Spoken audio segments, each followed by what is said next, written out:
In the end, I just want a rapid fire round. I'll ask you quick questions. You have to give me quick answers. Operation Sindoor, success or surrender?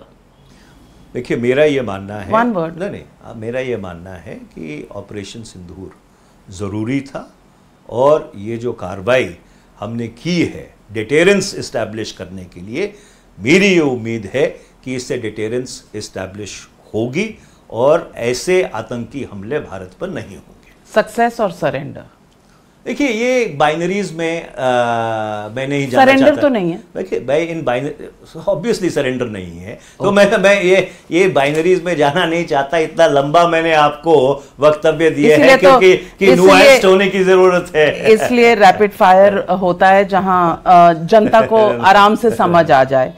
Should UP have responded militarily after 26/11? फिर आप कहोगे कि लंबा जवाब दे रहे हैं, मैं बड़ा छोटा जवाब देता हूँ। 28 नवंबर 2008 को जो पहली प्रेस कॉन्फ्रेंस 26/11 के हमले के दौरान हुई थी, वो मैंने की थी AICC के मंच पे, जहाँ पर मैंने ये बात कही थी कांग्रेस पार्टी की ओर से कि काइनेटिक रिस्पांस होना चाहिए।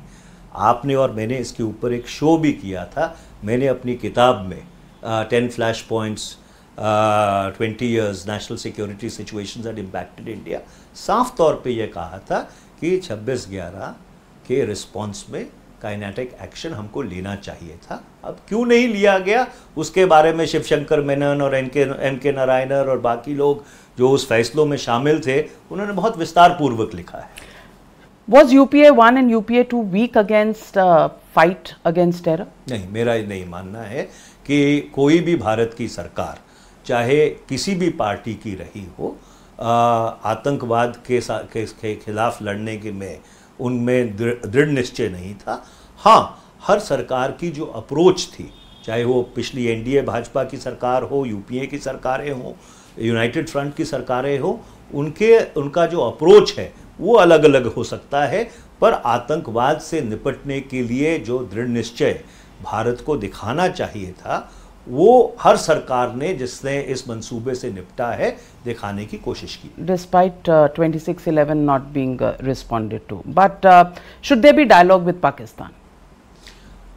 देखिए, मेरा ये मानना है कि पाकिस्तान के साथ जब तक वो आतंकवाद प्रोत्साहित करना बंद नहीं करती, किसी बातचीत का कोई फायदा नहीं निकलने वाला। मणिशंकर अय्यर से जरा आप बात कर लें offline. Who first told you that you were part of the all-party delegation? Who first told me? Who called you? How did you get? वो किरण रिजिजू ने फ़ोन किया था। Okay. किरण रिजिजू ने फ़ोन किया था, सुबह का समय था, उन्होंने रात में भी फ़ोन किया था। मैं जल्दी सो जाता हूँ, कॉल मिस हो गई थी, तो अगले दिन सुबह उन्होंने फ़ोन किया था और उन्होंने कहा कि ऐसे ऐसे डेलीगेशन जा रहे हैं।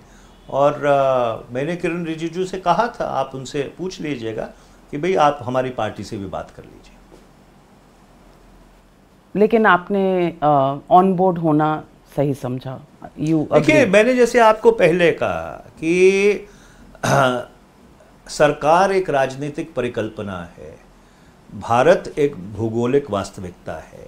जब भारत के ऊपर हमला होता है या भारत के दामन के ऊपर कोई हाथ डालता है, तो एक भारतीय होने के नाते ये मेरा उत्तरदायित्व है, ये मेरी जिम्मेवारी है कि मैं जो भी कर सकता हूँ मुझे करना चाहिए। और मैंने अपनी जो जिम्मेवारी है इन कूटनीतिक जो प्रतिनिधि मंडल है उनमें जाकर उस जिम्मेवारी का निर्वहन। 2008 कांग्रेस MOU विद चाइना, गलती और आप फिर कहोगे कि आप लंबा जवाब दे रहे हैं। आप ये हर राजनीतिक दल से जाके पूछिए कि ये जो बायलैटरल MOUs हैं किसने कितने कितने देशों के साथ साइन किए हैं। अगर आप इस सवाल का सही जवाब चाहते हैं, भारत में जो 6 नेशनल पार्टीज़ हैं उनसे जाके पूछिए कि अपनी पूरी लिस्ट कि किस किस राजनीतिक पार्टी ने किस किस और राजनीतिक पार्टी के साथ ऐसे बायलैटरल एमओयू साइन किए हैं, तो दूध का दूध और पानी का पानी हो जाएगा। Operation Mahadev, operation Sindoor, is the name divisive और यूनाइटिंग? देखिए, बुनियादी बात यह है कि पाकिस्तान के खिलाफ कार्रवाई करना ज़रूरी था। पाकिस्तान से जो आतंकी आ रहे हैं उनको नास्ते नाबूद करना ज़रूरी था। अब ये सरकार का उत्तरदायित्व है कि किसी ऑपरेशन का वो क्या नाम आपको क्या लगता है ये डिवाइसिव नाम है? मेरे को कोई नाम किसी ऑपरेशन का डिविजिव नहीं लगता, क्योंकि मैं नाम को नहीं देखता, मैं कार्रवाई को देखता हूँ। Is India a dead economy?